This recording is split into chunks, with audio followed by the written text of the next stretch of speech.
Hello, YouTube. You guessed it, Oliver G here from the Earful Tower. I'm about to take you on a walk. Well, it's a kind of a audio walk and a visual walk. You're about to see the Batignolles neighbourhood of the 17th arrondissement as it looks this very week. We took a camera and went for a long walk.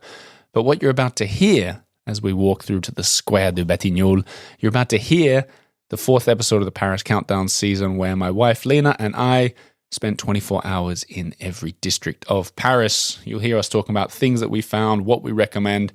If you can't make out the name of anything we say, just scroll down and check it out. And at the end will be our ranking, where we rank the neighborhood on a score of 100. This whole YouTube season was made possible by Live Tours, Livtours. So check them out at livetours.com if you want to enrich your next Paris holiday. I'll talk about them more in a second. But it's thanks to them that this YouTube video exists. So thank you, Live Tours, and let's go and check out the 17th arrondissement.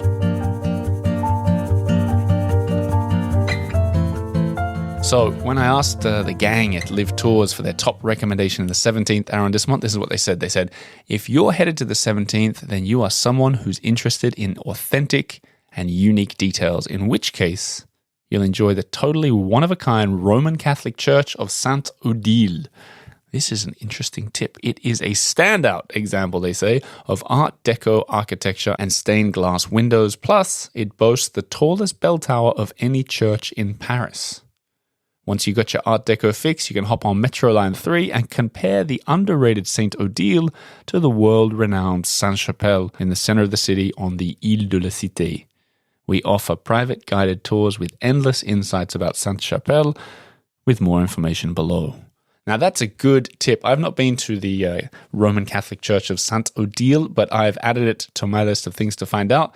And of course, Sainte-Chapelle in the center of the city is always a good idea. Check out livetours.com. They're linked in the description below, as well as their tour of the famous Sainte-Chapelle. Now let's continue our explorations of the 17th arrondissement.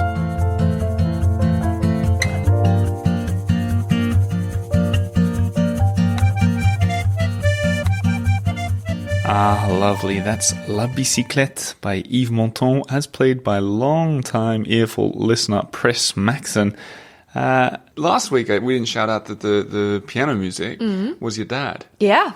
Which... Hey, Papa. Yeah, it's a bit of a family show. Funny I say family, because this week we're in a family district.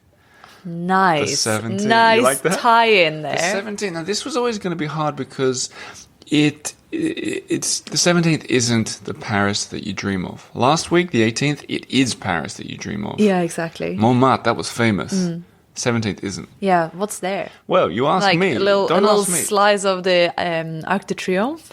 And it doesn't even count, because that's the 8th. Yeah. But don't ask me what's there, because I asked a local what's Even there. better. You guys are about to hear the first part from Kevin, a French-English bartender at a really cool cocktail bar we went to. I just asked him, I said, what's the deal with the 17th? So we're standing at the front of his bar on a beautiful Paris night, and this is what he said. So let's start with, what's the deal with the 17th? If you had to describe it to someone who's never been here before. It's becoming a very, very nice area where more and more people are coming here. It was more well known near the Batignolles. But people are here in this area, in the Saint-Ferdinand area. Mm-hmm. It's a much more family, a lot of regulars. It's a bit of like a little village around here. Yeah. It's around about La Place Saint-Ferdinand. You have many restaurants and stuff, and it's a lively neighborhood. That's funny because a lot of people say that Batignolles is the family area of the 17th. You'd say the same about here? This is a very, very, very family residential area. Okay. Yes. Batignolles is becoming the place to be. This is a bit more quieter. Okay, and what do you like? What kind of people come for a cocktail at your bar? Tell us about your bar. I have we've been working. We've got a lot of regulars here actually from the area. I'm going to have a lot of tourists as well, because you have many famous hotels in the area, and we're about 5 to 10 minutes walk from the Champs-Élysées. So we have tourists as well. We just walk around in this quiet neighborhood, and it's. Well, you've got some very nice restaurants. Yeah. So it's funny how he also said village, because it feels like Yeah. Everything's been a village. So I far. know. I was just gonna say I feel like every arrondissement, someone always describes it as a little village. And I think it's because there's every block has a bakery and a fish shop and maybe a little park nearby. And it is. I mean, it's true. It's when we lived in Montmartre, we rarely left it. To be fair, and the same here. We rarely leave it except from the season because we visit everywhere. But yeah, that's just how it is. But the 17th, we didn't leave for 24 hours. And it was nice. It was fun. We actually had a lot of fun. You had the biggest brainwave of all to rent bicycles. Well, I figured, there's nothing really to focus on there. So why not just create the topic instead of finding one? I've called it a residential neighbourhood before. It's a hard one to describe. It's a tricky one. But I'll tell you what, one of the ultimate signs that it is residential is finding the hotel for the 17th was easily the hardest one. It took so long. It took hours and we hours. didn't even do particularly well. No, unfortunately. To be fair. Yeah. The one that I think the best story would have been, and I'm glad we didn't, and I don't want to, but there was like a swingers hotel. That was you rock up with a baby. We are here and we're ready. It looked gross actually, but I bet the story would be we cool. misunderstood it. We thought it would be like full of swings for the baby. Gosh, that would be so funny. But it actually looked gross in terms of kind of cheap champagne and rose it was supposed to look really and, expensive and like jacuzzis in every room. No. What we found was Hotel Alessandra. Yep. And I feel it was a 4-star hotel. We picked it because it looked like it was a little village sort of. It looked like a villa. It was called a villa. And the picture of it at the front made it really look cozy, like something from the Riviera. Exactly. And it wasn't. And it looked family run, and it looked cute and special. It was more run down than family run. It was definitely like chipped paint. Smoky room. That is, The plus side great. was the room was big. We had an extra room, which was great for the babysitter. I like the location. Thanks, Julene. The location was really good, but in terms of the hotel, I think my advice would be stay in another district. Yeah. Rather than probably stay Batignolles. If you want to keep it to the 17th. Let's talk about Batignolles, because what we did is we rented bicycles and headed there immediately. Yeah. But what we did is we went, we cheated. This is the first time I left the district, but I went to pick up the bikes from near the Arc de Triomphe. So technically the bikes are from the 8th. We just dipped our toe. Yeah. And it was fun because it was the first time we put Otis, our little boy, on a bicycle. So cute. We got, I don't even want to be negative. So cute. Negative Nigel here. But the hotel wasn't great. And then when we rented the bikes, he's like, "Oh, we don't have helmets for babies." We're like, "What are we supposed to do then?" You got us a baby seat. Like, are we supposed to? He goes, "There's a shop that you can go buy one, I think." I know. Like, oh, all right. So we wheeled him over there, not riding, mind you. We got some fun pictures there. But what we did is we cycled all the way to Batignolles. And I feel like the 17th, there's two big chunks of it that you need to know. One is the sort of fancy side where the Arc de Triomphe and where our hotel was. Very grand, huge buildings. And the buildings, some of them were amazing. And they had a lot of those domed cupoles. That you love. Yeah, there might be a little bit more about that later. And we cycled anyway over to the other side, which it really is the family side. There's the Square de Batignolles, this beautiful park. It's an English garden. It's kind of wild and woolly and, not really too pruned. Beautiful. But I guess it is very pruned, but in a good way. And it's quite small, but you could almost get lost there. Yeah. Yeah. And then next, really close by is this Café Dose, D-O-S-E, the best in the district that we found. Wonderful. Easily the best. It's great. It's like your typical specialty coffee place. I think really nice, good quality. Pretty much every time we talk about coffee on this show, it's going to be specialty coffee. I think once someone asked me about this, why I'm recommending coffee when you can get an espresso in every single restaurant and cafe, there's a big difference. And this is like a cappuccino or a flat white, about €5 for a coffee where you sit down and, they take it very seriously. They do all the latte art and all that stuff. It's chemistry. But often, I don't know, you know you're not just going to get some sort of tap water mixed with a couple of coffee beans for €1 and then they're like, get out of here. You basically, you're not going to get Richard coffee that seems to be everywhere otherwise, like this, the go-to in the restaurant business. Like what you'd find in Australia. Yeah, just good quality coffee. You know what was fun? Jumping on the bikes again and cycling back, because we stayed essentially on the other side of the neighbourhood, and singing. And I had the idea to take the listeners, to take all you guys back home with us on the bikes. So here's a little chunk of us on the bicycles. So where better to record than on... Oh, look at that door knocker. Oh, that's a good one. That's... One of the main things I've noticed about the 17th is that the doors are back, baby. We haven't been seeing them in the... We didn't see them in the 20th, 19th or the 18th. Not really. Maybe they're too new. I'm not sure. But yeah, the doors and the door knockers. And the buildings in general, I feel, are way grander. I mean, I agree with you. And as we're coming down Rue Fortuny, which I'm not sure, but I think is after the Spanish painter. Oh. Come on, as if you did not read that on the sign back there. You did say it on the sign. Look, it's Swedish flag. Oh, okay, Swedish flag at the end of Fortuny. But it's just grand. It's big. Lena's idea to hire a bicycle, perfect. You know what else I like about the Rue Fortuny? Tell me. It prompts the feeling of wanting to sing, and there's only one song that fits. Perfect for cycling. Oh, Fortuna.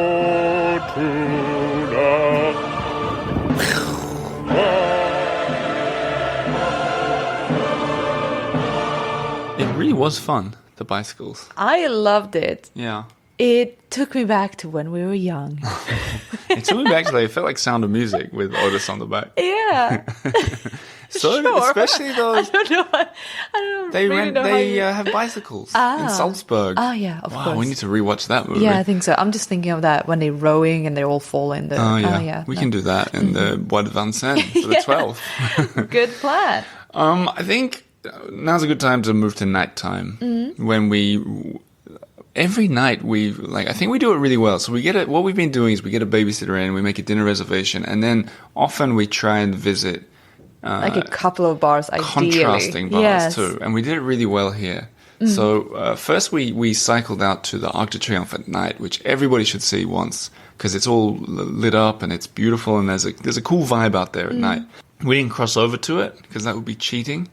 Yeah, also like very dangerous. We saw some guy do it. I know, just for a laugh. This guy just ran through to make his friends laugh. It was insane. I know. If you don't know what I'm talking about, it's the massive roundabout with no lanes where... it's just a free-for-all. Yeah, crazy. Anyway, so we went out there and then we're like, let's try and find a cocktail bar around here because I know there have to be some. And we essentially stumbled upon Ambre. Yeah, I don't know how that happened. I don't know how we found it or didn't find it before, but it was great. It's one of the best in the city. And it's Ambre. So Ambre. Not like amber, the French word for amber. Yeah, not shadow. Yeah, and we went in there and we're chatting with the bartender in French. And then he goes, where are you from? And we're like, Australia and Sweden. And he said, I'm English. I said, why are we speaking English? I know, his French was like immaculate. Well, I think he was half and half, Kevin. And you already heard him at the start of the episode. But to paint a little bit of the picture of this place, it's very cozy, very small. They take the cocktails very seriously. And... a little sort of architectural delight for anyone out there, even remotely like me who likes these kind of things. There was a small, tiny little door, almost like a porthole door in the door. Sort of like a little peephole. Yeah, peephole. Or, you know how they have in prison doors when they just open a little hatch and like, hey, you okay in there? It was like a hatch. And I think it had like a sort of mesh on it. So it did. Yeah. So I asked him what the deal with that was, and he said it was because the place used to be a brothel. But of course. But like an unusual kind of brothel. And only 15 years ago, I think. Yeah. And the idea was that, because it would be illegal to have a brothel like that, you went into the bar, it was a bar still, and you paid a lot more expensive prices for the drinks. And then every now and again, the lady of the night would take the gentleman of the night downstairs. Of the night? It's always of the night. For whatever happened on there. And there was no money exchanging hands for sexual services. Very, very expensive drinks. Apparently. And then just like... Yeah. So this is all that's left as a remnant of this place is that little porthole. Like, what do you call it? What did you call it? Peephole, yeah. I guess. So that's cool. And I never thought about that. Like, I guess if you see small peepholes like that, so the security would know who to let in. Yeah. Essentially. But I asked Kevin about his bar. And this is what he had to say. When I think cocktail bars in Paris, I don't imagine them in residential areas. We decided to come in this place because we used to work before at the Hotel de Crillon, which was like a 5-star hotel. Of course. And we decided to come in an area where there was no cocktail bars and people could add a bit of money and could understand what we're doing, because we're a very classical bar in the sense that we make old-fashioned cocktails and stuff. Of course, with our creations, but with our twist. But we stay on the classical business, the classical way of doing cocktails. Okay, I've got one final question. I'll let you get back into the bar. Okay. It's a tough one, though. Okay, tell me. If the 17th arrondissement was a cocktail, what would it be? I would do it a bourbon old-fashioned. Tell me more. Why would you choose that? Because people know what they like to drink, because you have this whole woody, old-fashioned way of living in Paris, and these old buildings close to classical things. So yeah, I would say a proper old-fashioned, very woody. Yeah. Perfect, great answer. I'll let you get back in. I might have one of those drinks myself. Yeah, cool, thanks. Oh, I love that. I love that question. Yeah. Yeah, you did it before with what beer would the 19th be? Yeah, I it's could do a whole book about it. Compare the area to a food or drink. We had a lovely drink there. Yeah. Highly recommend. And chat to the Say hello to bartender. Kevin. Yeah, really cool dude. And speaking of the contrast of the places to go, we got on our bikes and cycled all the way to the other end of the district to a bar that I'd heard about on this show before, Caves Populaire. Yep. Exact opposite. Yeah. And it's great. You know what I just remembered? When we were in the Ambre, Yeah. to give everyone a sense of the different kind of people that you maybe meet, there were these two sort of businessmen in the Ambre cocktail bar, and I don't remember how it happened, but they saw me filming, I think, because I was taking Yeah, shots and they here were and wondering what we were up to. Yeah, and the guy goes, one of them turns to me and he goes, what do you do? I was like, podcast. He goes, how do you make a living from that? Yeah, how do you monetize it? Yeah, and I said, well, there's Patreon supporters. Thanks, guys. And he says, well, how many Patreon supporters do you have? And how much do they pay? Okay. And he just started doing. I know, he's like interrogating. Yeah. Compared to the Caves Populaire where we went next, where everyone was minding their own business. A guy had a dog next to him, like an elderly man had a dog next to him on the table. People were playing chess, and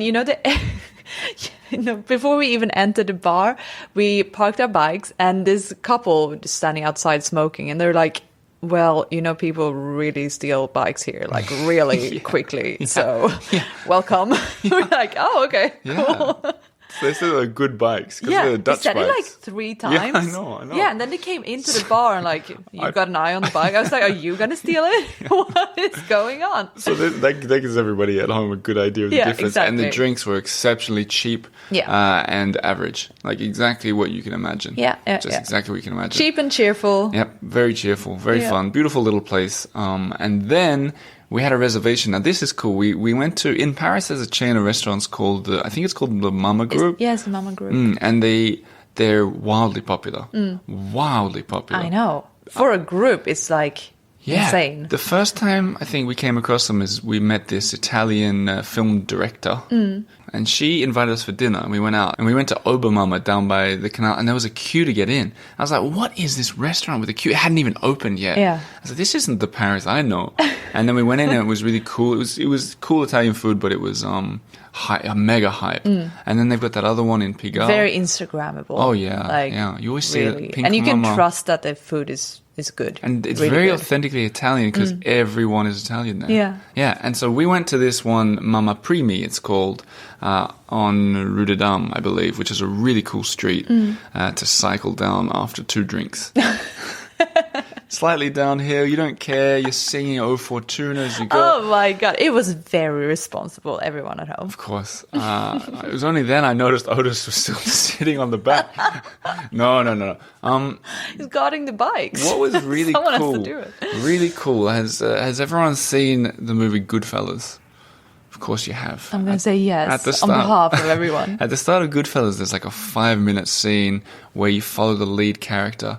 It's not the start of the movie. It's after the main character's a kid, and then it starts with him walking into a restaurant, and he's tipping everybody and making this cool experience for him. Shaking everyone's hands. Yeah, and it's one shot. That's really important. It's this long shot where everyone welcomes him, and he sits right at the front. And we had that moment. Yeah, just out of Except I didn't tip anybody. No. Like, you don't tip when you walk into a restaurant in Paris. But what happened was, there's these big, because it's still a little bit cold out when we were there, there are these big black curtains. So we open these black curtains. I go in and the guy just comes straight up and he's like, I think he said like, benvenuto, yeah, I think they spoke or something. Italian. Yeah. He's like, come, I'll take you to the table. And he's leading us to the table, and the other staff are like jumping in and waving, going, hey, benvenuto. Yeah, they're like turning around and like, ciao. It was amazing. It was cool. Yeah, it was so a cool cool. moment. And the food was excellent. It was exactly what you It's really good quality. Like, you can trust it. Like, trust that you're going to have a good experience. I think it was a starter. It was a leek split down the middle and roasted with stuff on the top. I hadn't seen it on a long... with nuts and burrata on top. On a long like chopping board. I know. That was cool. It's so good. Good food, and it made for a good night. I wish I could keep talking about Mama Primi, but the babysitter had to go home. So we hightailed it back to the hotel, fell asleep, and woke up with a few things on the table for that day. 3 things. We're going to go through the 3 things that we did, and then we're going to give our scores for the district. By the way, dreaded scores. Did you do dreaded scores for this one? Did you? They were a little bit dreaded. Okay. There was one of my lowest. We'll see. But something really cool. I asked a local who you're about to meet for a tip for like something on the other side, so the far side, the western side of the 17th, for a cool local space, and she recommended this Dada Cafe. Dada, or maybe Dada. And really authentic Parisian spot. Really beautiful. Tiles. Like mosaic floors and... Yeah, when I say tiles, I mean mosaics. So tiny, like 1 by 1 centimeter. You got the red fake leather seats. You got your zinc, like the zinc bar. And the staff who, like, they're very friendly, but they're very laddie. They don't really care, you know. They're there for the locals, and the locals, like, you know, they want to go in and get that espresso we're talking about and get out of there. And we had breakfast there, and like a proper... like a French breakfast where you get an egg and a... like a half baguette. Yeah, and tartine it's called. Exactly. And it was cheap, and it was cheerful, and it was pleasant, and it was very picture-worthy. It was really beautiful. So we went and did that. And then, you weren't here for this. In fact, you weren't here for the next 2 bits. Then I went off on my own way because I had an invite that was a year in the making. To flashback, I get these low-key obsessions. Lina would probably call them high-key obsessions. Yeah, I think it would. With everything from doorways, You're in chasse too roux. deep. Like, you don't see it. That's the problem. I'd always been in too deep. And I was like, I need to take this out of the gutter and go up high. And I became fascinated with the domed rooftops that you see around 16th, 17th, 7th and 15th arrondissements. They're typically, I think they came into play around the time of the Universal exhibitions. If you can't picture what I'm explaining here, like sometimes perfectly spherical, sometimes almost like a sort of squashed square. Yeah, sometimes like a little meringue. Yeah. Really, You know, like a baked goods kind of... Yeah. Almost like Taj Mahal-y sometimes. Yeah, there's a very popular thing among tour guides that I've heard several times, that the domes are supposed to be this shape of the... what is it? Mistress's breast? Yeah, of the architect's mistress's breast. No way. That's the weirdest thing I've ever heard. It's ridiculous. And unfortunately, I always think about it when I'm looking at them because some of them are so weird. But I always wanted to know what it was like inside. I mean, maybe it's true. Yeah, well, I doubt it. Some of the ones around the 7th, have you seen? And I shared pictures on Instagram stories. I want to get into one of these and see what it's like. I've always been curious. Do people live in them? I see windows up there. And someone on Instagram responded. And this is a year ago, COVID time. You know, it never happened. But now I remembered that she was in the 17th. And I sent her a message. I was like, hey, we're here today. Any chance I can come up and have a look? She said, I'm here. Come up. I said, can I bring my recorder? She said, yeah. So what you're about to hear is my chat with an American lady who found one of these coupoles and lives in it. Sarah. Yes. Before we even start talking, I can feel that the audio is weird in here. Do you notice it anymore? Oh yeah, absolutely. Yeah? It depends. So I've moved the furniture around quite a bit because it's round. Yeah. So it's quite difficult to find corners and to create natural, like, intimate spaces. So every time I move the furniture around, I find new places where the sound travels differently up and over the ceiling. Wow. Yeah. And it's probably going around the wall. Oh, that frightened me. It feels like it feels like I'm drunk or something in here. It feels like I've got headphones on listening to myself. It does, and especially during the summer storms, it literally feels like you're in a ship because the building sort of sways just the tiniest bit. Wow. And you have 180 degrees of the wind, so it literally feels like you're in a boat. Wow. It's really cool. And to paint a picture for the people at home, when I tilt my head back and look up, it looks like these wooden beams sort of supporting this round structure. Yeah. Kind of like a lighthouse, it feels like, or something. Definitely. Do you get used to living in a bubble, sort of? No. No? No, you have pinch me moments a lot. Are there things that are annoying about it? Are you kind of like, spatially, you kind of like, oh my God, I wish I could put a picture on that wall, but it's round. Definitely. Yeah. If there's anybody who's willing to help with the design of a round room, I would be open to that. You never know. There might be someone listening that can help. You could have one of those TVs that go all the way around the wall, like interactive and massive. Yeah. No, it's a really special space. It poses its own challenges, but never, ever, ever do you get used to it, I don't think. And you've got these incredible views going every way. I'm just going to sit differently on the couch and feel, whoa, okay, so it's different here. Yeah, exactly. 30 centimeters back. Yeah. I wonder if the listeners will be able to hear. I'm interested, like, you said before I pressed record that you don't know anyone else that lives in one of these. No. Do you get sort of coupole envy when you walk around and go, oh, that person's a bit more beautiful than mine? You know, it's the perennial problem living in Paris that you see people with a terrace and you think, your life must actually be better. And then I have to have a, sober moment where I say, I think what you have is just fine. Yeah. But yes, the ones on the corner that have a balcony or something like that, I imagine. Have you ever had people that have, like, down on street level tried to ask if they could come up and have a look at this? No, I don't think it's even that obvious exactly where the entrance to this building is. That's true. It's it's really fortunate. I think the story was that because I get these kind of weird fascinations with things in Paris, and these coupoles, as I believe they're called, was one of them. And I was sharing pictures of them, and then it was on Instagram. It was. You reached out. You're like, well, I live in one. Yeah, exactly. I think you were pretty obvious, and you said I would die to get inside of one to see what they look like, and I said, well, your lucky day. Did it make you feel guilty that I said I'd die to get inside one? No, because I find myself in different areas of Paris and thinking they are so different. And when I go to other cities, I really do remark how unique it is, I think, to the architecture in Paris.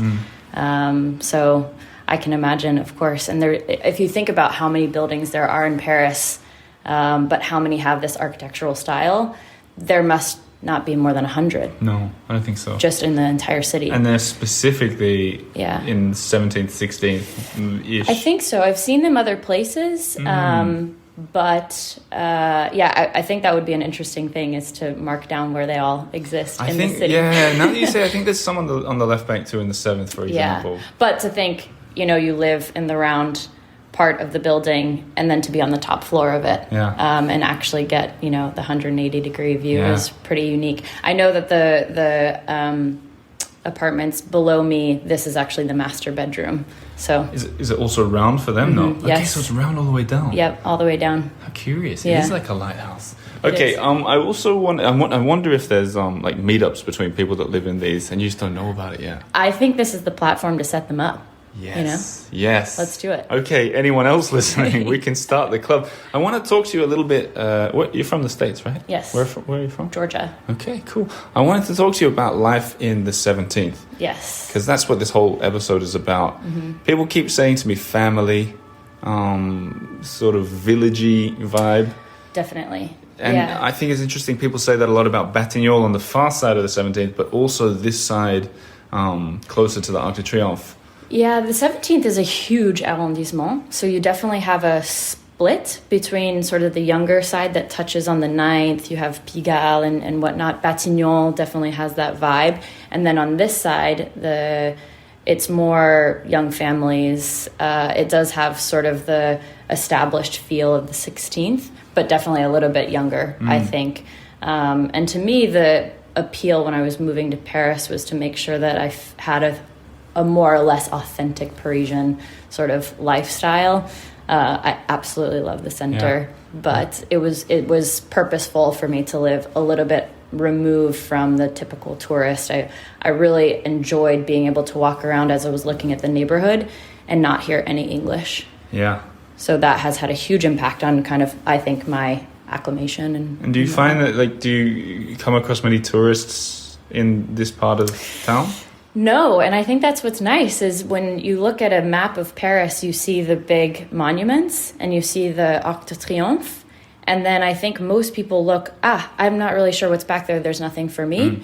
Unless you're really trying to do kind of what you're doing, which is more exploratory. So it is quite nice, actually. On the back half of the Arc de Triomphe, we really don't get much by way of that. And you don't need to be there because you can see it from your kitchen, not kitchen window, I guess. Yeah. From the study? Yeah. Again, challenge is the division of space. So if people have ideas. Yeah.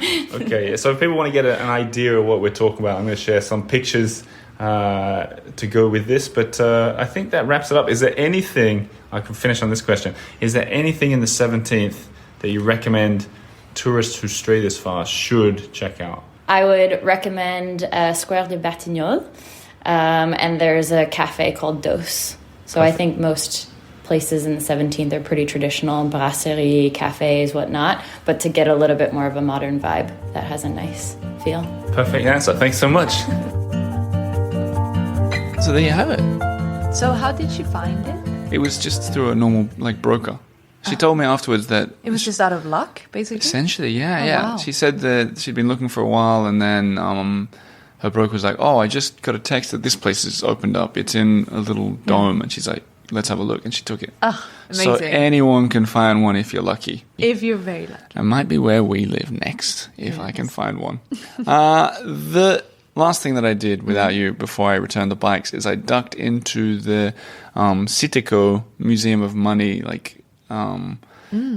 weird one. Yeah, I mean, how do you make a museum of money? It is One might think. Yeah. Did one think that One whilst thought inside? One wondered why they did it. One did? The main reason that I went is because it's this old, beautiful building, and I'm a sucker for architectural wonders, and this certainly was one. Please describe it for us. Oh, imagine if Miss Havisham had triple the budget and had a slightly Parisian touch. Got it? So it's kind of like brick and kind of gloomy, especially on a gloomy day, like dark, like big, I felt intricate like it looked more rooftops. German. Yeah, well, I don't know. Her history's probably got some German in it. Who knows? Sure. No, but we'll share pictures of it. It's hard to describe, but it's this beautiful old building that they made inside into a really modern museum. And it's the kind of museum that you could expect school children go to visit. Like really interactive kind, like where you press the buttons and things happen. But personally, I don't care about... Would you do the trek for it? No, I wouldn't. No. No. Okay, not I mean, worth the trek. unless you're really into seeing inside old buildings, and it was really special. It was a really nice building. But full disclosure, I talked to one of the staff there. I don't want to say which one in case they get in trouble. And I said, there's not many people here. And he or she said, yeah, we opened at a really bad time during COVID and whatever, so no tourists are here, and no one's really here. And I was like, it must be pretty boring for you, because there's no one here. And he or she said, it's damn boring. And it wasn't a good vibe. Aww. It wasn't a good vibe, but I did get a souvenir. Because I've been getting souvenirs from many of the districts, and I haven't showed you this yet. This is new to me. So there was a... Don't get too excited. Stop it. There was a booth, and it was like, print your face on money. So I'll show you. Wait. Let me just read it to you before I show it. So you can get a €20. You get a €20 note with the face of like the king in it. The Cité de l'économie, that's what it's called. So it's a museum of economy. Yeah. And it's very official, like all stamped. And then they put a black and white photo of you in the middle. And the first time I went to didn't work. So I went to the second one after I pressed all the buttons. I was like really like sort of irritated that the first one hadn't worked. I just love the vision of you doing this by yourself. Yeah, Like, oh, in an empty museum. yeah, empty. Oh, I'm gonna do this. Yeah, Oh, I have to do it frustrated. again. Well, I had that really fun vibe from when we were in the 19th and we did the photo booth. Did you? I was doing it by So myself. sad. I know, it was Oh, sad. You know what? And I felt guilty too. There was the a security lady down there. You know, they have one in every room in every museum. And she was like eyeing me weird. She's like, why are you going into the You should have booth by invited yourself? her I know. into the picture with you. So that explains my face a little bit in the middle of this banknote. But it did work and it printed out. And here's me on 20 euros. What do you think? Good souvenir, huh? You look like an Oh, escaped there's more on the convict. back. Oh, wow. I hadn't even opened it yet. Okay. What is going It's on definitely here? made for children, isn't it? Whoa, you should not be in that. But there's two, so circle. you can keep one and I keep one. We'll both keep them in our wallets. Great, thank you. Okay, on that note, Okay, yeah. moving on. I want to hear your scores for the district. For those of I don't you... think I can. For those of you who are new around here, we scored out of 10 on everything from like accessibility to strollability. I'm just getting up my scores here. Neither of us have discussed this. Is this a scather? What do you mean? Is it Oh, did I scathing score? Yeah, is it a scather? Time will tell. Do you want to begin? Okay. Okay, sure. Strollability. Okay, here we go. Strollability, I gave it a 7. Yep, I gave it a 6. Mm-hmm. I think, like with last week, if our scores are close, no need to explain. Yeah, no comments. Okay. Okay, affordability, Yep. 4. I gave 6. Whoa. Let's discuss. Okay, let's discuss. How about you? I was thinking we went to a bar and had very cheap drinks. Yeah. It was students, like you said, playing chess. Those kind of places really are dotted around. Okay, but now I feel like you are putting all your hopes on that cheap student bar. Because if it was everything was like where the cocktail bar was in the Arc de Triomphe, yeah, I'd be giving it a high score. But because there was such a juxtaposition between two sides of the district, I was happy to give it a 6. Oof, I don't know. I'm sticking to 4. Yeah, low okay. score. Yeah. Shareability. So shareability is if you take a random picture, would you share it with your friends or on Instagram or whatever? 50-50 for me. Gave it a 5. Yeah, I gave it a 6. Okay. Yep. Touristability? Please explain. Yeah, touristability is if you're a tourist. Yeah. Do you want to end up here? Yeah, and obviously there's going to be 10s. Like, Do you want to end up at the Museum of Economy? yeah, what did you put? 4. I put 2. 2? I was harsh there, I know it, but it's true. Yeah, you don't. There's nothing touristy no. going on. There's nothing touristy. Nah. I nah. think 2 was a good score. Okay, But- 4 but- is very generous. You know what I even thought? One thing we didn't talk about at all is that long park that we cycled along. Yeah, but that was not cool. No, but I mean talking about touristability. Yeah. And we had this Sure. moment, as lovely as it was, but there were a lot of rats. Like Oh my god, chase. I It forgot felt that. like they yes. were chasing us. Like what did I say at the time? Like Yeah. it was like the horses in the waves. It's like dolphins in waves. Yeah, dolphins and waves Yeah. behind a boat. Yeah, that's exactly what it was. But rats by our feet. Yeah, but we were cycling. not cute. And I was like, oh, look at the rats, because I like seeing the animals in Paris. And You're Nick so was like, excited. we gotta go quicker. Yeah, and you were like blocking my way. I was like, go, go, go. It was quite amazing. They were really... Yeah, Yeah. playful. So touristability too. Yeah. And accessibility. How accessible is it when you're there and to the rest of Paris? I give it a 4. Yeah, I don't. I'm regretting my score here. What'd you put? I gave it 6. It's way too high. Can't regret a score.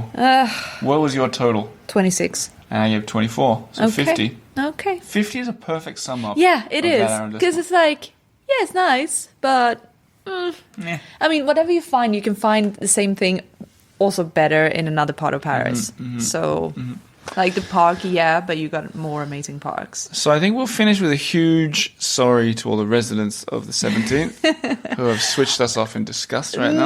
No, but I'm sure it's a lovely place to live. Yeah. In fact, I know some of the listeners to this show live Yeah. there, and we've said it, there are a lot of redeeming features. But if you're a tourist, it boils down to this. This is a lot of what this show is about this season. You want to be in neighboring districts, essentially. Yeah. But you should definitely visit. It's a good vibe, a family vibe. It's a good arrondissement to pop in. Check it out. we'll be back with the 16th. Very different vibe to the 17th, though. Luxurious, expensive, fancy. And I think you guys are going to like that episode.